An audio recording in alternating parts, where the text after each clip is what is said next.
Hey there, it's Mary Claire, and today I'm here to talk about parental estrangement. I've seen a lot of stuff on Facebook lately where parents whose children have cut them off and they're now estranged keep complaining that they don't know what caused this and complaining that their kids won't talk to them and that it must be this and it must be that. Anything but taking accountability for their own actions.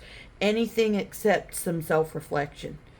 Um, and they act like they're victims, and they've got all these groups on social media where they talk about how hard done by they are and how their children are bullies. And, they whine a lot about, they say things like, well, that's the generation these days, they're too soft.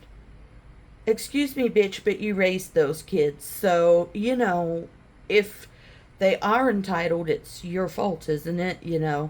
But they don't want to think about that. But I am someone who is estranged from my parents and the rest of my family, because of some serious shit.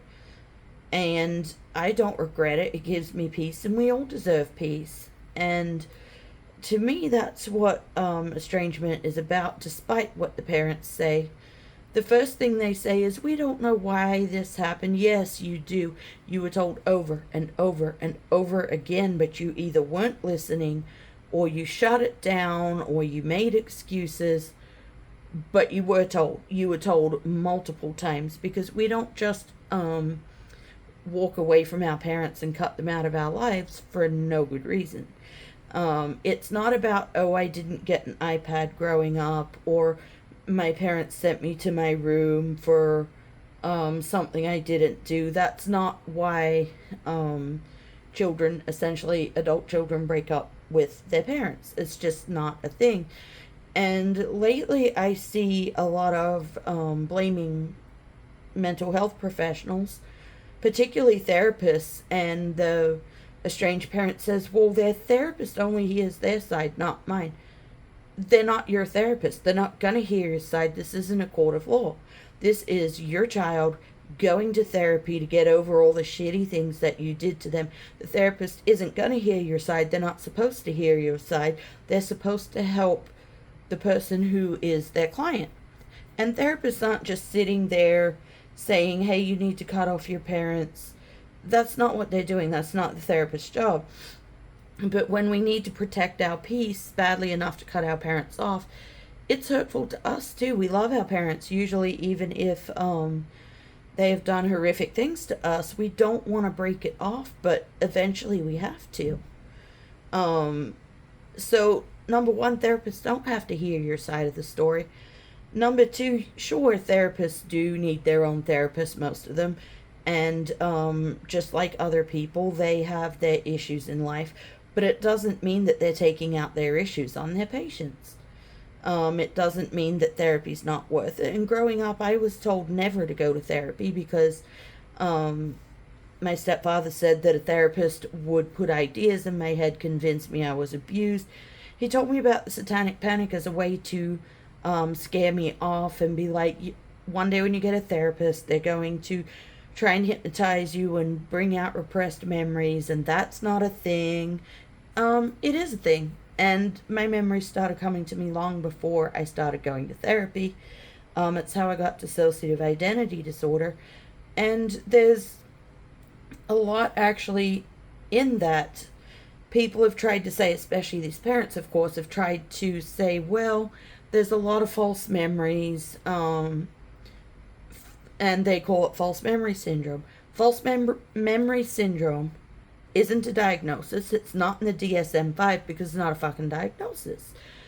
Some rich parents who had been accused of doing the kinds of things to their children that my parents did to mine, started a foundation called False Memory Syndrome Foundation. And they did that on purpose to make it sound like a mental health diagnosis and therefore be deceptive through the marketing. And someone knew what they were doing. They've raised a lot of money, and if you look up false memory syndrome, they'll come up without people knowing it's a foundation. that was made by guilty parents to try and absolve themselves to society and to try and gaslight victims and anybody that wants to help victims. And so false memory syndrome, it's not a diagnosis, it's a foundation that was made in order to cover up crimes. So therapists didn't pull these things from me. Therapists didn't pull them from other people. And the whole thing about the satanic panic is that shit actually happened. Those children still say it happened to this day. I've done a fair bit of research on the whole satanic panic thing, and the whole satanic panic thing is real. It's what happened to me. It's what happened to several other people. It's documented that it's a thing, and you can't just, like my parents, they were telling me growing up that this would happen. They told me about what they said false memories are, and that a therapist would try and convince me I had multiple personalities because they knew that one day these personalities were going to emerge, and they wanted me to think I was crazy rather than be like, hey, I've got some repressed memories and things here. Instead, they wanted me to think I was crazy, like I said, because they knew this was going to happen. They knew that it was going to start coming out. And I'm not the only victim whose parents talked about satanic panic and told them, that one day a therapist was going to do this and try and get them to say awful things about their parents. I was told that I was very gullible and suggestible, and so the government doesn't like Christians, and so they're going to attack good Christian families, and they're going to do so by worldly therapy. And so I was afraid of therapy well into my 30s. I was afraid of therapy because, that's worldly, that's not Christian. Like, they're going to tell me things that aren't true, but that's not what therapy is. But these parents are going with that narrative because it doesn't hold them accountable. And the therapist, like I said, is not supposed to listen to their point of view. It's not family therapy, it's individual therapy. And even if it was family therapy and they do hear both sides, it doesn't mean they're going to side with you. That's just not how it works. Some parents will say, I don't understand how they want to reject me now because I bought them everything growing up. Okay. And doesn't mean you didn't abuse them. Now, my position is that roughly 95 to 98% of parents that are cut off because they were abusive parents. So I have no patience for these parents whatsoever. I'll tell them to their face, you shouldn't have abused your kid if you didn't want them cut off. And lately, one of the things that's happening is they're starting to screech about grandparents' rights. Grandparents' rights. It's not fair to withhold our grandchildren from us. Our grandchildren shouldn't be withheld because of adult fights. It's my job as a parent and their job as a parent to keep our children safe from abusers, which is why you don't get to see your fucking grandkids. It's not because it's not over little stuff. It's because we cannot trust you not to abuse our kids, and it is our duty to keep them away from dangerous people, even if they're family. Probably especially if they're family, because this thing tends to be worse if it's family and it doesn't end up being something that people talk about even if they know what's going on. So my kids don't see my parents at all. My parents don't even live in the US. They don't often see their other grandparents, but they're not estranged from their other set of grandparents. Their other set of grandparents are just obnoxious motherfuckers who care more about their fundamentalist Christian beliefs than they do loving their grandchildren. Because when my oldest came out as trans, they threw a fit. They wouldn't use her name. They wouldn't use her pronouns. They said they were old and that God said that my child was going to hell. And it was their duty to, not play along with this. And that all my child needed was a King James Bible and a coloring book and crayons. So her grandparents essentially rejected her. Now, she sees her grandparents once in a while because she chooses to. I won't make my children see people that not easy people for them to hang around with, but they are family. My children do want to hang around with them sometimes, and so they do. If it gets intense, my children just get up and walk away or go talk to somebody else, because they usually see them at family events. And so, they don't even have to see their dad if they don't want to. And I told him that up front, when he left. I was like, I have no problem with you having visitation, but I'm not going to force the kids to see you. So his relationship with his kids is up to him. And right now he's not doing very well, but they're not estranged, not alienated. They can see their father if they want to. They can go with him if they want to go places, but a lot of the time they choose not to. And the father hasn't been around for a couple months now, as in coming out here and picking them up and taking them places and talking to them or whatever. So, but he's got his own younger child with a younger woman now.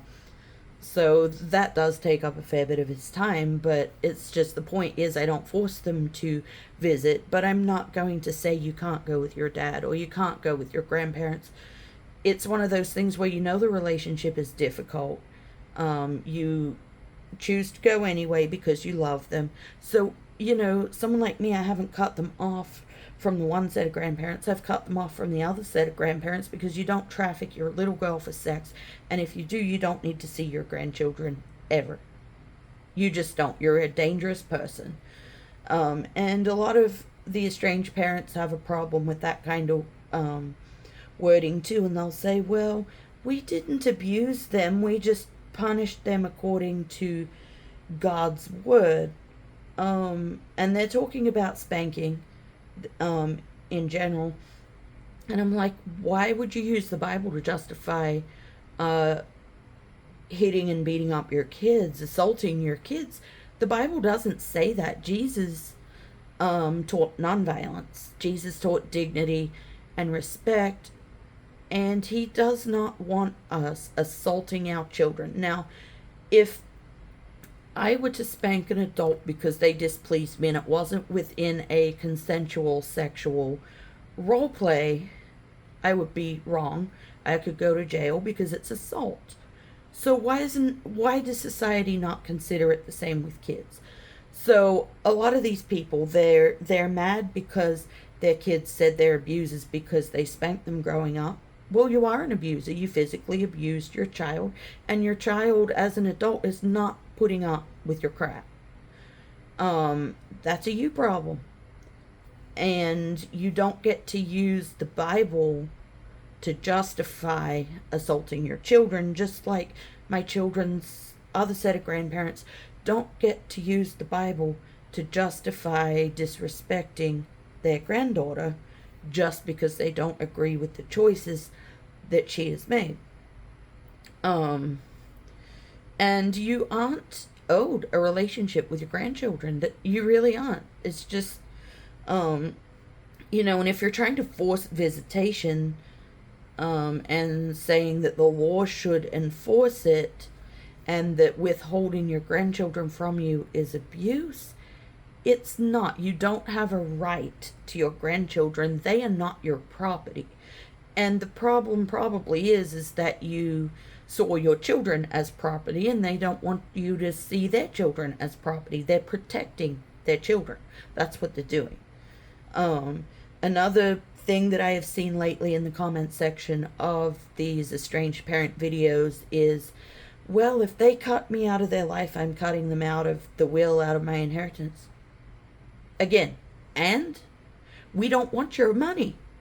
If we have gotten to the point where there has had to be an estrangement, we don't want your money. Like, my parents, I wouldn't know if they cut me out of their will or not. They may have not. Don't know. Don't care. Because even if I was offered everything, I wouldn't take it. That's blood money. I'm not going... I'd rather be poor the rest of my life than take money that was obtained from sketchy kind of behaviors. I'm just not willing to do it. When I said I give up my family of origin, I renounced my family of origin, I meant it. And if I took money after they died, that would kind of reverse some of that intent of renouncing it all. And so I don't want their money. A lot of other kids that have walked away as adults have decided that getting an inheritance from their parents isn't worth sacrificing their peace for. A lot of the times it's about peace.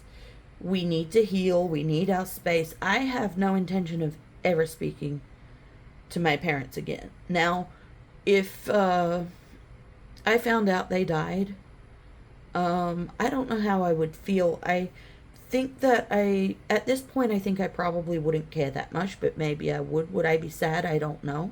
Right now I say, let me know, so I can, pop some bonbons and, get some potty whistles and have a good time, right? But I don't think that I'm going to be particularly disturbed when they go. And I don't, someone could call me and say, your mother has 10 minutes to live. Okay, what do you expect me to do about it? I'm not talking to her. She's not part of my life. She's not my mother.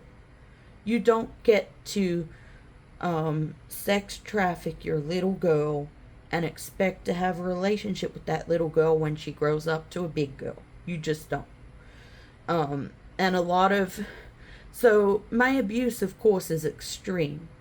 But the fact is that most of these adult children that have disconnected from their parents have done so because their parents were abusive. There's a lot of these parents will say, I'm sorry, I took a few notes because I wanted to make sure that I covered certain things that were important to me. I don't always take notes with these videos because I like the commentary to just flow, but I did take some notes for this video, so that's what I'm looking down at. I've seen excuses on this lately. Nobody's perfect.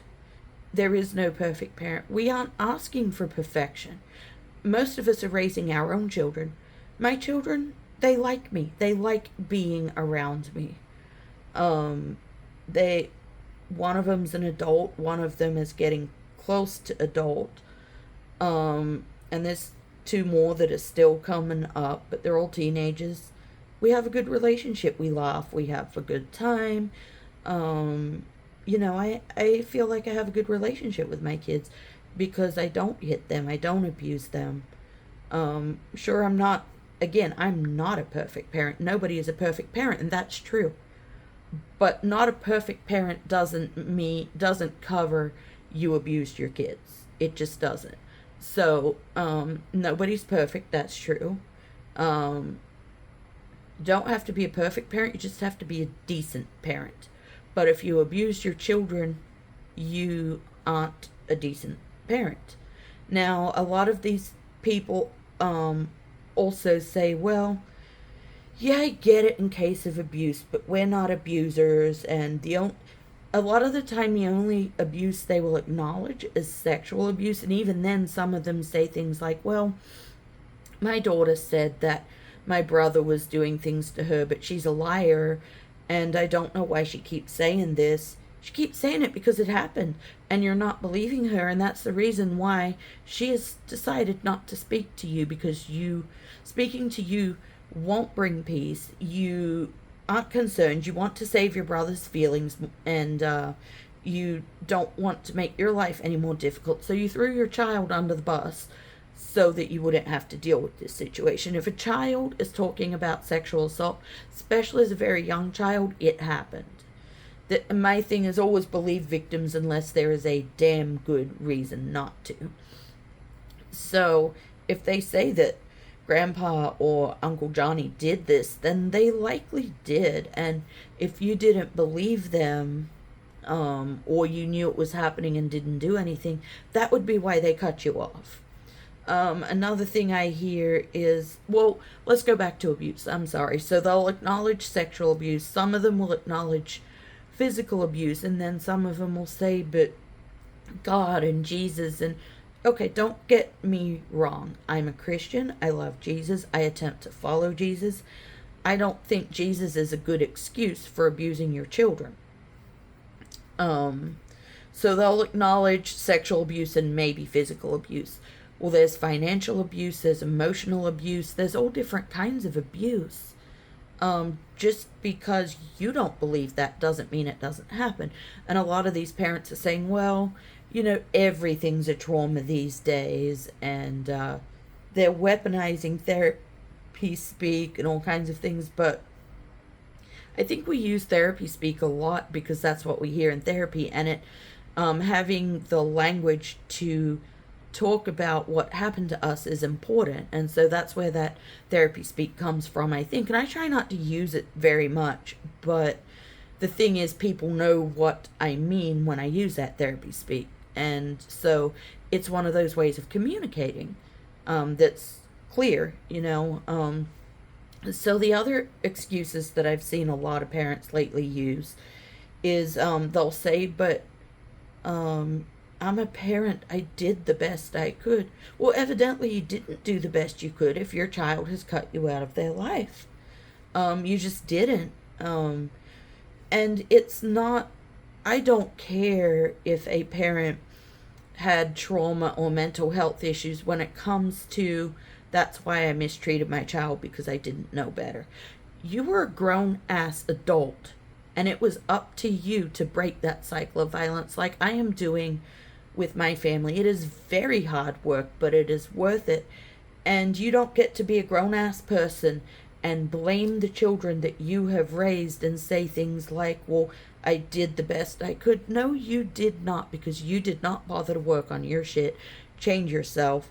You don't even want to self-reflect and apologize for what you have done. And some of them will say, well, I did apologize. I'm sorry if you felt that way is not an apology. It is gaslighting.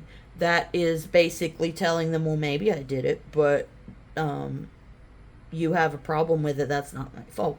Things like that are not apologies, and we know that. The other excuse, which kind of goes along with this one, is when they say hurt people hurt people. That's true to an extent, but this is why these parents need to work on themselves and work on their own healing, because being hurt and having your own trauma is not an excuse to traumatize and abuse your children. What I have never understood here is, if something happened to you as a child that traumatized you, even if it's just spanking your kids, right? If you were spanked, and I'm tired of I was spanked and I turned out okay. If you were spanked as a child and you think it's okay to hit and assault your children, you didn't turn out okay. But the point really is that it doesn't matter if you're hurt. You have to take responsibility for your healing, and you still don't get to pass that trauma on to your children because it happened to you. I don't understand this, right? Because certain things happened to me, I didn't want my children to go through that. They deserve better. I didn't want to do that to them because it happened to me and I didn't like it. It was traumatizing. So why the fuck do these parents do the same to their children that traumatized them? It doesn't make any fucking sense. It just doesn't. And if you're using that excuse, I'm not really willing to hear any more that you have to say until you're willing to work through your stuff. And I'll probably create an entire video about things, a certain discipline like spanking, like, it's assault, and if you're going to assault your children, you don't deserve to have your children. Your children need to be kept safe from you. It's just one of those things that you don't get to do. Our society is violent enough, and the only way to make it better is to not be violent, to refuse to pass that on to our children. Now, I have done things that did pass on some of my trauma to my children, but it was at a time and place where I didn't know that that was what I was doing, but as soon as I knew better, I did better because my children deserve it. Um, I don't hit my children. My children do okay with just talking, and I don't believe that any child needs to be physically disciplined um, in order to grow into a decent human. I have people say all the time, well, he doesn't listen, and the only thing that works is spanking. It doesn't work either. You're creating um, a person that is learning to be violent when people do things he doesn't like or things that are wrong or that he considers wrong. You don't just get to assault your children. And if you assaulted your children and they call you out on it and you double down, well, this is what God said, or things like that, well, don't expect them to talk to you. You won't take responsibility. And on that matter, a lot of these adult parents are bitching that their kids cut them off and they're making these excuses and they're wandering around like victims and woe is me. A lot of these same parents are the parents that will estrange themselves from their children and kick their children out for being gay or trans or things like that, So it's one of those things that you I don't understand why parents want to continue to act the victim, because they're not the victim in most cases. They're just not. And that, I think, is about all I have for today. I'll talk more about estrangement if I come up with anything new that seems important and relevant. And I will see you guys later. Bye.